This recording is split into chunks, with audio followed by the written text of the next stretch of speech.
Hi betting experts, and now we're going to have a look at day 2 at the Cheltenham Festival. The ground remains soft. It's more testing heavy places on the cross-country course. For me personally, this is one of the quieter days of the 4. I won't be getting involved in the cross-country chase or the bumper, although the latter is one of the best races of the whole season to actually watch for future winners. Let's start off in the opening Ballymore Novice Hurdle, a Grade 1, over 2 mile 5 for 4-year-olds and upwards, over 70 grand on offer to the winner. And I do think this is one of the bankers of the week for Ireland, and Envoy Alan of Gordon Elliott is going to take an awful lot of beating. He won all 4 bumpers last season, culminating in landing the champion bumper at the festival when a heavily backed 2-1 favourite, and he's been flawless so far. 3 from 3 over hurdles, starting off at Down Royal in November when long odds on to beat Front View, making all the running, not coming off the bridle. He had to dig deeper, up to a Grade 1 at Fairyhouse in December, beating Abracadabras there. The second has since franked the form in style in graded company, and he again landed long odds on up to 2 mile 4 at Naas on good ground, routing Alexia Duana in workmanlike style, having to be quite firmly driven out there, perhaps the ground on the quick side relatively speaking. He gets soft ground again here, up to 2 mile 5 will definitely suit. He's a real relentless thorough stayer who's going to be a cracking chaser in time, and I'll be disappointed along with many others if he's beaten. A slightly bigger priced alternative is the Big Breakaway, who I think is by far the best of the English horses in this race. 2 from 2 over hurdle so far at Chepstow in November and Newbury in December, and he's been laid out for this race since. To pick holes in that form is not that difficult. Both Black Jack Kentucky, who was beaten in a handicap the other day, and Papa Tango Charlie, who did let the form down next time, have not really advertised it, but the manner of his victories, you can't fail to be impressed. He's got a huge cruising speed, and he's another one who's going to be a cracking chaser next season. He's one to watch, but Envoy Alan expected to get punters off to a flying start. We move on to the 2:10.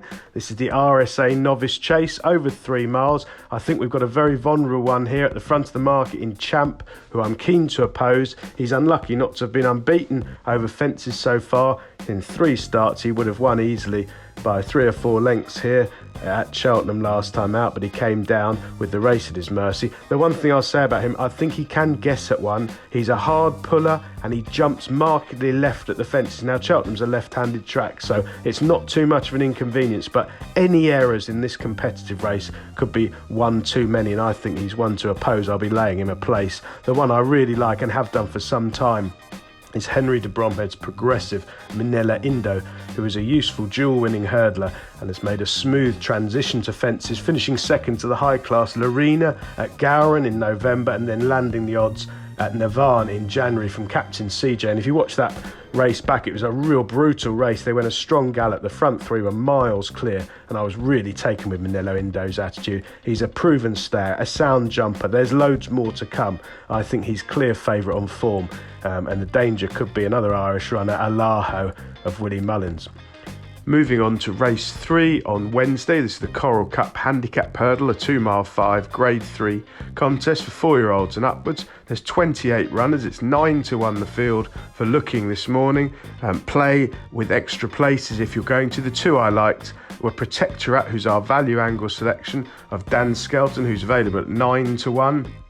At the moment, he's a cracking prospect, a free-going sort. He's unexposed. He's only had 8 runs over hurdles, 4 since the wind-up, and he's run really well on every occasion. His form's worked out well. His second behind Mac the Man in December has been well franked since in a really strong listed handicap at Sandown, and then he's been just touched off at Cheltenham by Imperial Alcazar in the Ballymore Novice Hurdle, a listed contest, and then in a Grade 2 Novice last time out back at Cheltenham. He finished a cracking 3rd behind Harry Senior, not seen to best effect under a patient ride. He's just the sort to improve for a strongly run, huge field handicap, and with any luck in running, he has to go really close. At a bigger price, I did think Ballymoy, who's 28-1 with William Hills, was a good alternative each way if you can find extra places.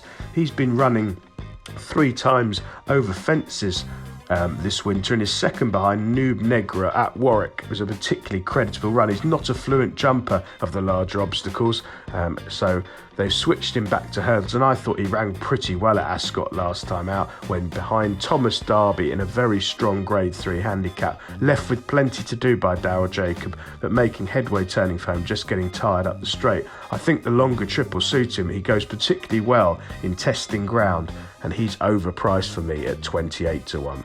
The 3:30, the Queen Mother Champion Chase, it looks like Altior's going to run, so we've got a cracking renewal. I've been very strong on Defy Dussel for a very long time now. He's done nothing but impress all season. He's a much more fluent jumper than he was last season, even in winning. He's 3 from 3 this winter, winning at Cheltenham, Sandown and Ascot, and his latest win from Undisker, who's now retired, was a really taking display in January in the Clarence House, jumping, travelling smoothly. He flew the last and sprinted clear, and I think he'll be too good for Chacon Poursueur. I'm not keen on Altior. I know he's had lameness issues. Henderson has said that if he continues to improve as much as he has done since last night, he's got every chance of running, but I wasn't impressed at all with him on either start this season. I don't think he's jumping slick enough, and he took plenty of driving to win last time in a very weak race. I think the younger brigade might well improve past him, and Defy Dussel is the betting expert nap on Wednesday. We move on to the 4:10. The cross country, a cup of tea time for me, but there is a bit of class this year. It looks 2 runners on form. It's 14 to 1 bar 2 and bigger on the exchanges. Tiger Roll and Easy Island are the 2 standout contenders. The market will be fascinating. I thought Tiger Roll was really eye-catching when a massive drifter over hurdles, just having a pipe opener in Ireland last month, travelling strongly, parked widest of all and just getting tired in the closing stages.